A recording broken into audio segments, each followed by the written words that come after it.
The next aspect we really need to talk about is musculoskeletal health. I always tell people, no point being good at sport if you're not supporting your musculoskeletal system, because it's a bit like expecting your car to maneuver in traffic without a steering wheel. Okay, so you need healthy bones to support your muscles, and you need healthy muscles to support your bones. As simple as that. But we're going to talk about what muscles are made of and what muscles need, because I think sometimes we forget about those muscles too.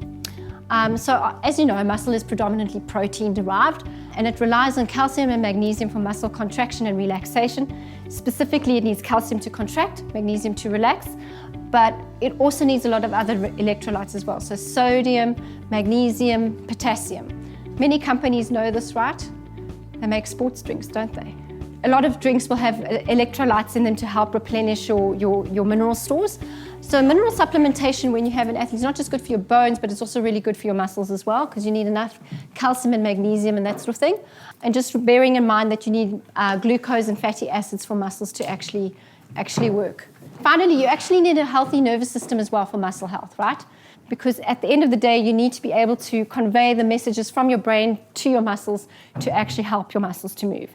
So having a healthy nervous system also becomes really important for sports nutrition.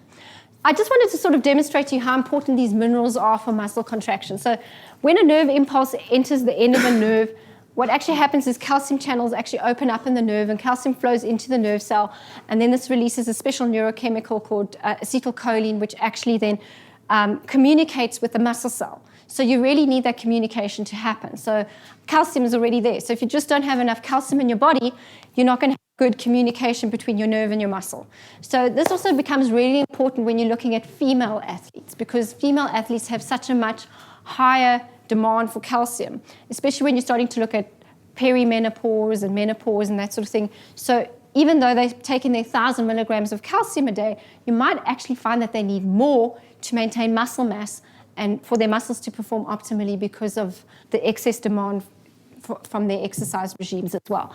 But once that acetylcholine gets released into this little gap between the nerve and the muscle, it binds to the muscle cell and sodium flows into your muscle. Then potassium flows in and your muscle contracts. At the end, when your muscle needs to relax, basically a lot of those minerals get released, but at different levels, and magnesium flows out and your muscle relaxes. So just being deficient in any of those minerals is going to impact sports nutrition. Okay, so what I want to just look at quickly with you guys is how muscles grow, because obviously we need to have big, strong muscles, or even if you don't want to have bigger muscles, you want to have more powerful muscles, don't you? So muscles respond to exercise, nutrition, and hormones, and we know this. The more you exercise, the more muscle you make. Obviously, it depends on what exercises you do. I mean, if you're going to lift 500 kilogram weights or whatever in a day or whatever, that's great. You know, you're going to build a lot more muscle than somebody who's lifting a 3K weights. But ultimately, the more exercise you do, the more muscle you will build. Muscle growth is definitely dependent on nutrition, which we're going to talk about. We're going to talk about all these things. And then hormones, obviously. Genetics plays a huge role in muscle growth as well. So some people are just lucky, can make muscle really, really easily. Generally speaking, men have more testosterone, so naturally have a higher muscle mass than women do. And then obviously some people actually choose to manipulate their muscle growth by using anabolic steroids. You know, obviously we don't really advocate that here at Solgar, but we are going to talk about that a little later, because there are definitely supplements that we can use to help support people post a course of steroids and things like that, because you know you can't be. One doesn't want to be too purist about nutrition. At the end of the day, you want to help people. So if we need to help somebody to overcome the side effects of steroid use, then that's what we need to do. So there are a few things that we can actually do from our side. So you have to basically put stress on your muscle by putting weight on that muscle. So the stress of the weight on the muscle will help to build muscle. Those muscle tension changes will actually affect the chemistry of the muscle. So the muscle will naturally produce more hormones and things that will actually help it to go into an anabolic state. So it will actually help to build more. And then also, it will also stimulate satellite cells, which are surrounding cells that actually have the potential to become more muscle cell. So that's quite important. Like we said earlier, you have to build muscle to break muscle.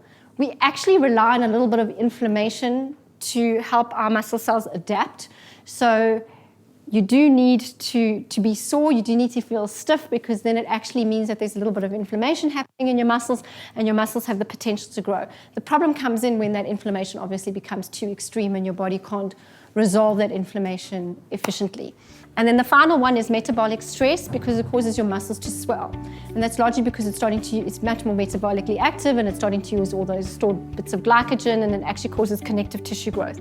I like this one. I always think about this metabolic stress as the guy who's got a hot date, right? And so he goes to the gym for like 3 hours before the date, because that's the one that's going to really pump you up. You're going to look like nice and big, but it doesn't actually increase muscle strength. So you do need the muscle tension and the muscle damage, as well as the metabolic stress in order for muscles to grow.